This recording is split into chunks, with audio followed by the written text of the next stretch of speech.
स्वागत है आपका एस के पीसीएस एकेडमी में। करंट अफेयर्स से संबंधित 4 जनवरी और 5 जनवरी 2025 को जो इम्पोर्टेंट घटनाएं घटी हैं, जो आगामी परीक्षाओं की दृष्टि से महत्वपूर्ण हैं, उन पॉइंट्स को जानते हैं। तो चलें शुरुआत करते हैं। 4 और 5 जनवरी की प्रमुख घटनाएं क्या क्या हैं जिनको आपको याद रखना है परीक्षा की दृष्टि से। सबसे पहले दिवस की बात करते हैं। विश्व ब्रेल दिवस ये 4 जनवरी को मनाया जाता है। लुई ब्रेल का जन्म जो है वो 4 जनवरी 1809 को फ्रांस में हुआ था और लुई ब्रेल ने ही ब्रेल लिपि का आविष्कार किया है, जो दृष्टिबाधित लोगों के पढ़ने के लिए यह लिपि उपयोग होती है। इसकी थीम भी याद रखेंगे। 2025 की थीम क्या है? दृष्टिबाधितों के लिए पहुंच और समावेश का उत्सव मनाना। ये थीम रखी गई है विश्व ब्रेल दिवस 2025 की। राष्ट्रीय पक्षी दिवस ये 5 जनवरी को मनाया जाता है। इसकी थीम ध्यान रखेंगे, हमारे पंखों वाले दोस्तों की सुरक्षा। राष्ट्रीय पक्षी दिवस 5 जनवरी, थीम क्या है? हमारे पंखों वाले दोस्तों की सुरक्षा। राष्ट्रीय व्हिप्ड क्रीम दिवस ये भी 5 जनवरी को मनाया जाता है। इसके बाद आपको ध्यान रखना है राजगोपाल चिदम्बरम, इनके विषय में आप ध्यान रखना। विख्यात परमाणु वैज्ञानिक थे। 88 वर्ष की आयु में मुंबई में इनका निधन हो गया है। 1974 और 1998 में भारत ने जो परमाणु परीक्षण किए थे, उन परमाणु परीक्षणों में इन्होंने अहम भूमिका निभाई थी। 2001 से लेकर 2018 तक ये भारत सरकार के मुख्य वैज्ञानिक सलाहकार रहे।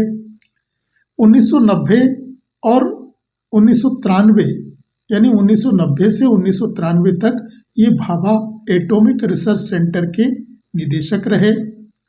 भारत सरकार ने 1975 में इन्हें पद्मश्री से सम्मानित किया और 1999 में पद्म विभूषण पुरस्कार से सम्मानित किए गए। तो ये बहुत महत्वपूर्ण है।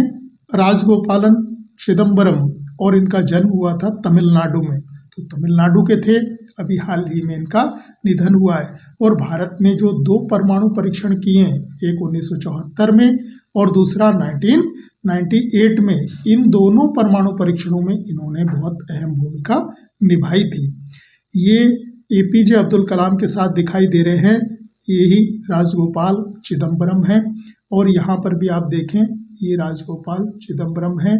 ये अटल बिहारी वाजपेयी, जॉर्ज फर्नांडिस, एपीजे अब्दुल कलाम, और ये समय है 1998 का, जब भारत ने अपना दूसरा परमाणु परीक्षण किया था।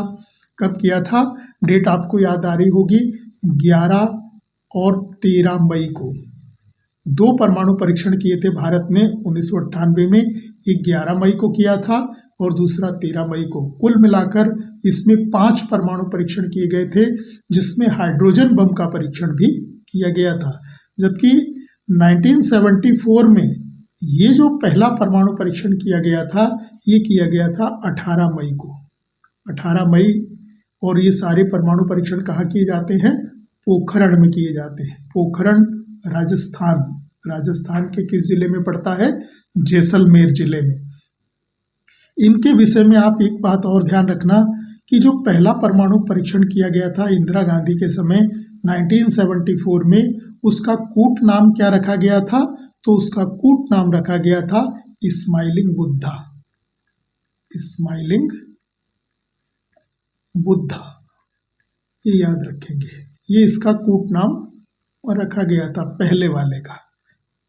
जबकि दूसरे वाले का जो 1998 में अटल बिहारी वाजपेयी जी के समय हुआ था, उसका कूट नाम रखा गया था ऑपरेशन शक्ति। क्या रखा गया था? ऑपरेशन शक्ति। तो इनके कूट नाम भी कभी कभी एग्जामों में पूछ लिए जाते हैं, तो इनको आप ध्यान रखेंगे। ऑपरेशन शक्ति 1998 वाला और स्माइलिंग बुद्धा 1974 वाला। फिर आप ध्यान रखेंगे, भारत पाकिस्तान ने परमाणु प्रतिष्ठान सूची साझा की है। भारत और पाकिस्तान अपने परमाणु प्रतिष्ठानों की सूची साझा करते हैं एक दूसरे को। क्या रस्म या परंपरा है ये? तो आप ये ध्यान रखना, भारत और पाकिस्तान ने एक दूसरे के साथ परमाणु प्रतिष्ठानों और कैदियों की सूचियां आदान प्रदान की हैं, यानी एक दूसरे के साथ साझा की हैं। 31 दिसंबर 1988 को यह समझौता हस्ताक्षरित हुआ था। 27 जनवरी 1991 को यह समझौता लागू हुआ। इसके तहत दोनों देश हर साल 1 जनवरी को अपने अपने परमाणु प्रतिष्ठानों के बारे में एक दूसरे को सूचित करते हैं। तो भारत और पाकिस्तान के मध्य 31 दिसंबर 1988 को समझौता हुआ कि वे दोनों देश एक दूसरे के परमाणु प्रतिष्ठानों को जो सूची है वो 1 जनवरी को आदान प्रदान करेंगे। तो ये 4 और 5 जनवरी से संबंधित करंट अफेयर्स थी, इसको आप देख लें, याद कर लें। 6 जनवरी की करंट अफेयर के साथ अगली क्लास में मिलेंगे। धन्यवाद।